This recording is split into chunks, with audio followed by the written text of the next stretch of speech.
Seja muito bem-vindo ao 2Dedos de Teologia. Eu sou Iago Martins, está no meu escritório e hoje é Pergunte ao Pastor, onde eu vou responder as perguntas dos membros no canal. Se você é membro do canal, você paga aí uma mixaria aí todo mês e você tem um destaque aí do seu nome quando você deixa um comentário em qualquer vídeo do canal. Se você quiser conversar comigo, em qualquer vídeo você deixa um comentário e de vez em quando eu paro aqui para responder os comentários que vocês deixaram. Guilherme Bufim, Iago, como posso ensinar a discipular um possível novo convertido que começou a frequentar a Universal e que acredita nas heresias ensinadas lá? Você precisa ajudá-lo a entender o mal da teologia da prosperidade e que as promessas de cura, de riqueza financeira não são promessas bíblicas. Tem um sermão do John Piper muito bom chamado Você Irá Sofrer, que pode ajudar muito nisso. Pega os versículos bíblicos sobre sofrimento, anota no papelzinho, vai pra casa dele e diz, vamos ler juntos um texto bíblico aqui? Aí você abre, lê com ele, diz, lê aqui, tal, o que é que diz? O que é que isso entende? O que é que entende isso aqui? Isso, a fé é como? Assado. Tá bom, vamos aqui, pau. Esse outro versículo aqui, o que é que você lê? Tal, Romanos 8. Aí você vai nos textos, pega esses textos sobre sofrimento e usa pra poder mostrar pro cara que a palavra de Deus não fala aquilo que é dito na Universal. Você não tem que falar mal da igreja dele. Você tem que falar da Bíblia, deixar que a Bíblia fale mal da igreja dele. Então use a palavra de Deus pra ajudá-lo. Como você contratou o Wolverine pra narrar a abertura do 2D Teologia? Você conhece o Wolverine?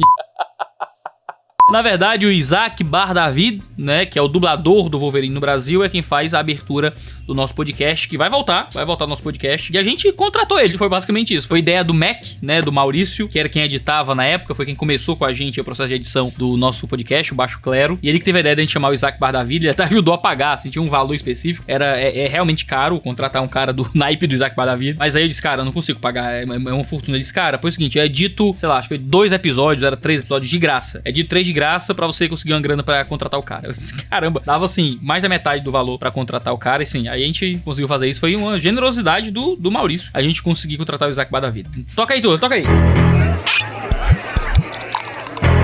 Garçom, cancela o goró, desce aí um copo com 2 dedos de teologia.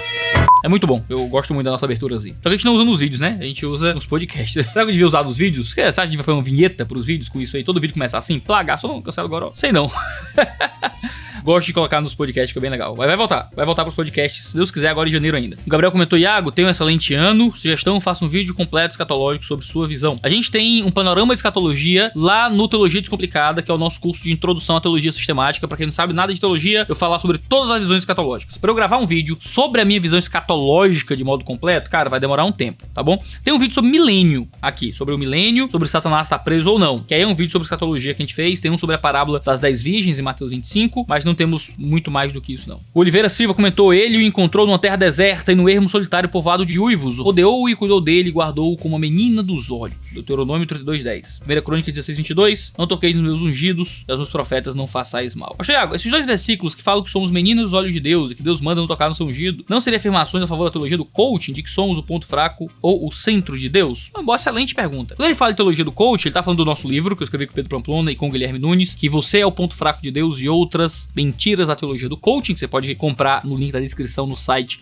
lá da editora do 2Dedos de Teologia. E não, tá? Esse texto demonstra o amor de Deus e o cuidado de Deus com a gente. Obviamente, Deus é extremamente amoroso e ele olha pra nós com amor. Por isso, ele unge o seu povo, ele ordena que ninguém faça mal aos seus profetas, ele nos guarda, ele fala do seu povo em Deuteronômio 32 como a menina dos seus olhos, claro, significa que Deus se identifica conosco e nos cuida. Quando a gente diz que nós não somos o centro do coração de Deus, não somos o centro do universo, que não somos o ponto fraco de Deus, a gente não tá negando que Deus nos ama, nos guarda e nos protege. Deus enviou seu filho, Cristo Jesus, porque ele amou gente pecadora como nós. Agora, a gente tem que saber a diferença entre Deus nos amar, nos proteger, nos guardar e nos trazer como filhos, e nós sermos alguém que é ponto fraco de Deus, que a gente consegue mover o coração de Deus, e não que Deus soberanamente escolhe nos amar por graça e por misericórdia. Nós não somos o centro de Deus. O centro de Deus é sua glória e seu evangelho. Agora, um Deus que é centrado na sua própria glória escolheu nos amar.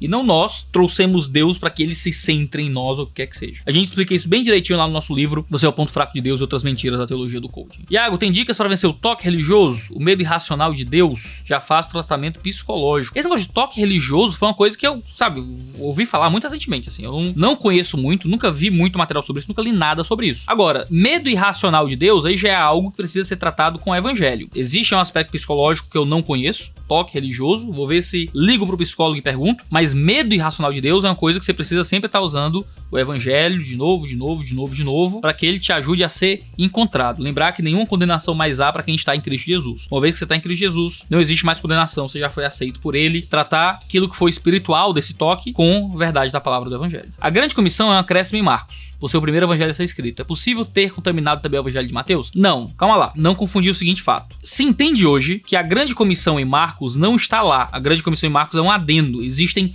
várias versões do final de Marcos, a gente chama ele de final longo de Marcos, mas se entende hoje que Marcos acaba no verso 9. Marcos provavelmente foi o primeiro evangelho a ser escrito e Marcos não possui, nos seus melhores manuscritos, um final. E o que acontece porque ele não tem um final, as pessoas adicionam o final. É muito estranho você ter um texto do evangelho sem o relato da ressurreição. Ou se perdeu esse texto, ou a gente não tem acesso ao relato da ressurreição em Marcos, ou a intenção de Marcos, quando ele escreveu esse documento, não foi trazer o relato da ressurreição. A intenção dele era trazer o peso da morte e do sacrifício de Cristo Jesus mesmo, considerando que o propósito de Marcos talvez fosse outro. É um debate muito intrincado e muito intenso dentro da teologia. Indico que você procure as palestras do Daniel Wallace ou o curso do Marcelo Berti. Deve ter aí umas 3 horas só ele discutindo sobre o final longo de Marcos. O negócio é profundo, longo e um debate muito complicado. Mas não significa que o relato de Mateus não seja verdadeiro. Nós não temos nenhuma dúvida sobre o relato de Mateus. A única dúvida que se tem em termos de crítica textual sobre o relato da grande comissão de Mateus é que em alguns textos, como por exemplo o texto recebido, você tem um amém no final. Alguns manuscritos constam um amém ali no fim de Mateus 28:20. Só que isso evidencia um tipo de uso litúrgico daqueles documentos nas igrejas, onde ao fim da leitura a igreja respondia doxologicamente com um amém. Mas nem é polêmica, a gente entende que esse amém é uma adição. Mas o texto da grande comissão de Mateus é muito bem preservado, tá em todos os manuscritos, não é nada que nos constrange ou nos deixe com dúvida não, certo? A grande comissão de Mateus é um texto extremamente confiável. Você, assim, pra você é uma coisa nova, meu Deus, o que é isso? Crítica textual. A gente tem um vídeo sobre crítica textual aqui no canal, onde a gente descreve bem detalhadamente o que é crítica textual em um vídeo só, e toda uma série com o Marcelo Berti, o maior crítico textual do Brasil, onde ele explica em 5 aulas o que é crítica textual de graça aqui no canal. Pergunta: violar os limites de velocidade de uma via é considerado pecado por ser uma desobediência às leis dos homens? Provavelmente, certo? Você segue aí o limite da via, porque aí você não mata ninguém, não atropela ninguém, tá bom? Vamos seguir a lei bonitinho. Isaías 55:1. Ó vós, todos que têm de sede, vinde às águas, e os que têm dinheiro, vinde comprar e comer, e sim, vinde comprar e sem dinheiro e sem preço, vinho e leite. Pode explicar? Eu, como ex-membro da Universal, aprendi o literal, mas nunca ouvi uma boa explicação sobre, mas acho que tem a ver com o sacrifício de Cristo. Poxa, como é que pode ser literal se você vai comprar sem dinheiro? E aqui é um convite de Deus, pelo profeta, para que os homens venham e bebam de Deus, bebam de mim, se saciem de mim. Você vai e compra leite, vinho e bebe de Deus, mas você compra sem dinheiro e sem preço. Não é sobre oferta, não é sobre você pagar alguma coisa, é sobre você receber do Senhor, investir naquilo que realmente importa. A igreja onde eu congrego tem muitos compromissos, tipo congressos, cultos, aulas, é uma benção, só que não sobra espaço para visitar e trabalho de evangelismo. Será que é errado eu e minha noiva faltarmos alguns cultos para ir ajudar ou visitar alguém que precise? É bom que a igreja possa organizar a sua estrutura de uma forma que permita que as pessoas ou faltem algumas atividades, já que nem todas as atividades da igreja são para todos os públicos, ou que a própria igreja possua atividades de evangelismo ou de visitação. Então é importante que isso seja conversado com a liderança e que a liderança entenda. Pastor, eu não vou na sala especial que tem às terças-feiras, porque é um dia que eu visito minha mãe, sei lá, né? O ideal é que você participe dos cultos dominicais, que você esteja ali no culto de oração, que você esteja naquilo que a igreja lhe fornece, mas se a igreja tem atividades demais, eu não sei exatamente quantas tem na semana, supor que tenha 3 cultos na semana, fora o culto de domingo, e você falta um para estar em algum lugar, eu não veria nenhum problema, desde que seja bem conversado com a sua liderança. Iago, judeus que ainda esperam pelo Messias serão salvos por Jesus Cristo? Não, porque eles não estão esperando por Jesus Cristo, eles rejeitaram Jesus Cristo e estão esperando alguma outra coisa. O livro de Hebreus vai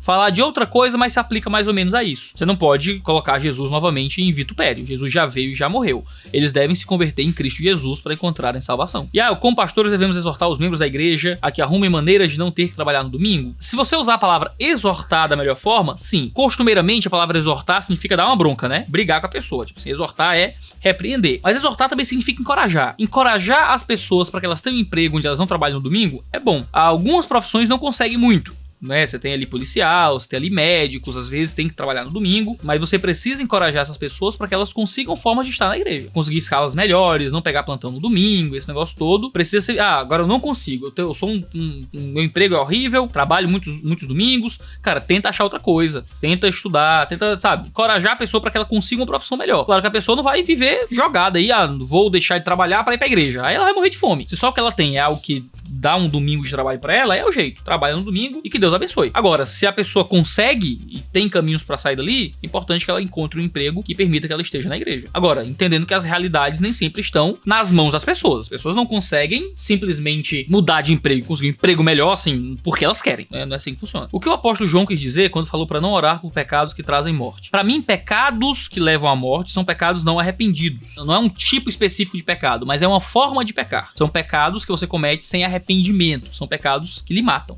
São os pecados que levam à morte. João diz que as pessoas que cometem pecados sem arrependimento não são da vida da igreja, não devem estar na vida da fé, devem ser excluídos da comunidade. Então ele diz, não, por eles eu digo que nem ore, são pessoas que não devem mais fazer parte da vida de igreja porque vivem pecados sem arrependimento. Pergunta, Iago, qual sua opinião sobre como devem ser as letras de louvores congregacionais? Devem ser apenas letras que exaltam a pessoa de Deus? E os louvores que são uma pregação em forma de música, mais direcionados aos irmãos e não a Deus diretamente? Cara, que bom. E louvores que contam a história da Bíblia? Muito bom. Gostei muito. Eu gosto, certo, de louvores em que eu falo com Deus. Louvar é isso, é falar pra Deus. Então, se eu louvo a Deus, eu vou cantar para o louvor de Deus. Agora, o louvor também tem um aspecto didático. Também ensino pelo louvor. É o que tem em Colossenses 3,16. Ensinando-os e exortando-os mutuamente com salmos, hinos e cânticos espirituais. Então, o canto também ensina. Então, se os cantos cantam versículos, cantam textos da escritura ou contam histórias bíblicas, eu acho também muito bom. Acho isso extremamente útil. Mas eu gosto quando esses textos são intercalados também com verdades da palavra cantadas diretamente a Deus. É bom que o louvor tenha essa completude. Eu acho isso muito bom. A letra é uma pregação, não é? Também tem sua utilidade, principalmente se for um especial, um canto coral ou uma coisa assim. Mas eu acho legal calibrar o louvor da igreja com vários tipos de canto ao Senhor. Cresci conhecendo uma realidade de igreja onde nunca presenciei o sobrenatural, ver, sentir demônios ou anjos. Entretanto, conheço diversos irmãos que narram realidades sobrenaturais punjantes. Por exemplo, vou ver ou sentir anjos e demônios. Na sua opinião, tais experiências podem ocorrer? Existem pessoas sensitivas? Pessoas sensitivas eu acho que não. Na escritura você não tem nenhum dom de ser sensitivo. Você tem, sei lá, discernimento de espíritos, né? Isso é ser sensitivo? Aí o pessoal continuista, né, mais continuista, explique. Mas na minha experiência com alguém que foi, sabe, metido no ambiente neopentecostal, eu desconfio de toda a experiência que aconteça em ambientes onde a experiência é incentivada de forma natural. Você pode ter certas experiências místicas de forma extremamente natural, sem precisar de nenhuma sobrenaturalidade. Então se eu pego um monte de jovens, coloco no retiro para virar à noite orando, em jejum, com uma fogueira, e eles veem umas luzes, eu não acho que isso é anjo, certo? Se eu tenho um ambiente de culto, com música alta, com as pessoas pulando e gritando e rodando, e nesse momento a pessoa cai pra trás, eu não acho que isso é sobrenatural. Eu acho que isso são experiências que são extremamente explicáveis como um fenômeno natural. Isso é só fenômenos hipnóticos, até, se você puder chamar assim. Mas eu vou dizer que não dá pra ver um anjo? Eu acho que dá. Não dá pra você ter contato com uma manifestação do demônio? Eu acredito que é possível. Mas isso não deveria ser comum, certo? Não deveria ser comum. Tem que ser sobrenatural, tem que ser extraordinário e não comum. Tem que ser fora do comum, tem que ser extraordinário. E eu acredito mais nessas experiências quando elas são descritas como algo real. A pessoa diz, eu vi um demônio. Aí você senta com ela, você viu como? Você viu assim, do mesmo jeito que você está me vendo? E às vezes a pessoa, tipo assim, teve uma imaginação muito forte. Ah, eu vi um anjo, mas você vê o anjo do jeito que você tá vendo a tela do seu computador? A tela do seu... apareceu. Você interagiu com ele, conversou com ele. É assim que os anjos apareceram no Antigo Testamento. Não. Ah, como é que eu vou acreditar que isso é uma experiência real se você só teve uma impressão muito forte, uma imaginação muito forte? Eu acredito que a experiência existe. Infelizmente, ela é altamente tratada como se fosse bodega. Como se fosse bodega aí na internet. Pastor, crente pode fazer espermograma? Eu não sei. Sinceramente, jogar aqui a realzinha, eu não sei. O problema é que você tem que ejacular no potinho, né? Geralmente a forma de fazer isso não vai ser com a sua esposa lhe ajudando. Você vai ter que se estimular sexualmente pra encher o potinho. Eu acho que o modo como as pessoas naturalizam o espermograma é porque as pessoas não estão nem aí pro pecado mesmo. Elas não têm essa preocupação. Mas eu sou tentado a acreditar que o objetivo médico sobrepuja um desejo pessoal de autogratificação sexual. Então, o objetivo médico, por que eu tô passando por isso? Porque tem um objetivo médico. Então, isso justificaria o espermograma. É tipo assim, você não pode ficar pelado pra alguém, certo? Você não fica pelado pras pessoas, mas se você vai no médico, às vezes você tem que ficar pelado. Geralmente, você não pode esfaquear ninguém, certo? Eu não posso esfaquear ninguém. Mas se eu vou fazer uma cirurgia, o cara vai vir com o bisturi e vai abrir meu bucho, certo? Então, assim, eu acho que o objetivo médico sobrepuja a questão sexual envolvida. Claro que o cara não pode ver pornografia nesse processo todo, pode ver a nudez de outra pessoa, mas vai existir um processo de estímulo sexual solitário a fim de coletar esperma para fins médicos. Eu tendo a acreditar que isso não é um pecado, certo? Que isso não é um pecado. Mas sou aberto aí para mudar de opinião se houver argumentos melhores. Mas eu acho que o fim médico é o que decide a moral da questão. Pergunta, por que Jó é chamado de justo e Paulo diz que não há nenhum justo em Romanos 3:10? Como está escrito, não há um justo nenhum sequer. Então, a gente tem que entender que a linguagem bíblica, ela tem um objetivo e você não pode pegar a linguagem de um texto e jogar em outro. Paulo tá falando da condição natural do ser humano. Romanos 3 é um texto sobre os homens sem Deus. Ele vai dizer que judeus, gregos e romanos são homens que vivem longe de Deus e por isso não há nenhum justo sequer. E o que acontece? Jesus vem e nos justifica. Nós nos tornamos justos pela justiça de Jesus. Jó era um homem da fé e por ser um homem da fé era um homem que tinha justiça. Não a justiça própria e pessoal, porque ele certamente longe de Deus e nascido no pecado, vivia longe da fé e não era justo. Mas uma vez que ele encontra vida com Deus, ele se torna justo por causa da justiça que Deus coloca nele. Todos nós somos justos, mas justos em Cristo Jesus, não em nossa justiça pessoal. Romanos 3 é sobre a nossa justiça pessoal. O que Deus fala sobre Jó é sobre a justiça que ele recebe do próprio Deus e que ele vive na sua vida prática. Bom, esse é o vídeo de hoje. Pergunte ao pastor respondendo os membros do nosso canal. Se sua pergunta não foi respondida, deixa aqui nesse vídeo que a gente volta para respondê-los sempre que der. Um cheiro no seu cangote e até a próxima. Tchau, tchau.